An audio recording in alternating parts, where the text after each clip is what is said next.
வணக்கம். நாம இன்னைக்கு பிற்கால ஔவையார் பாடிய ஆத்திச்சூடியை தான் பார்க்கலாம். உயிரெழுத்துக்களை நினைவுக்கு வச்சுக்கிற மாதிரி, அறக்கருத்துக்களை சொல்ற மாதிரி சிறுவர்களுக்கு ஏத்த முறையில ஔவையார் பாடியிருக்காரு. அறம் செய்ய விரும்பு. முதல்ல நல்ல செயல்களை செய்வதற்கு ஆசைப்படணுமா, அத்தனைக்கும் ஆசைப்படும் சொல்றாங்கல்ல. நியாயமான ஆசைகள் அத்தனைக்கும் ஆசைப்பட்டாதான் நம்ம அதை செயல் வடிவம் தருவோம். இதுவே பாரதியார் புதிய ஆத்திச்சூடியில என்ன சொல்றாருன்னா, அச்சம் தவிர்ன்னு சொல்றாரு. எந்த ஒரு காரியத்தை செய்யறதுக்கு முன்னால பயப்படக்கூடாது, அச்சம் இருக்கக்கூடாது அப்படின்னு சொல்றாரு. அதனாலதான் வள்ளுவரும் அஞ்சுவது அஞ்சல் அறிவார் தொழில்னு சொல்றத பார்க்கலாம். பாரதிதாசன் என்ன சொல்றாரு அப்படின்னா, அழுபவன் கோழைங்கிறாரு.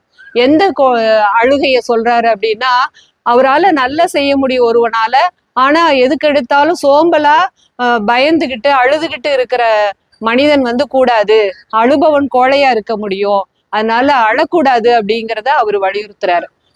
ஔவையார் என்ன சொல்றாங்கன்னா, நல்லதை செய்யறதுக்கு முதல்ல விருப்பப்படணும்னு சொல்றாரு. பாரதியார் எந்த செயல் செய்தாலும் பயம் கூடாது அப்படின்னு சொல்றாரு. பாரதிதாசன் எந்த ஒரு செயலையும் செய்யறதுக்கு முனகிக்கிட்டு அழக்கூடாது, தைரியசாலி அழமாட்டா அப்படின்னு சொல்லி பாரதிதாசன் சொல்றாரு. நன்றி, மகிழ்ச்சி.